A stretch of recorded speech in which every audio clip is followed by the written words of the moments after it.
kwamba unawezaje kuleta matokeo chanya. Je, unawezaje kuleta matokeo chanya kwenye chochote kitu ambacho unakifanya kwenye maisha yako?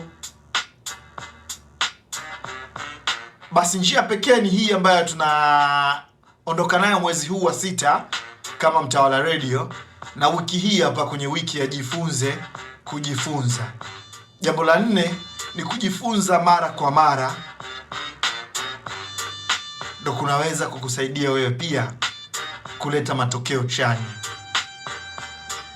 Kama unaishi kwenye series hii ya jifunze kujifunza, basi kwenye swali letu la siku ya leo kwenye Q&A, unawezaje kuleta matokeo chanya?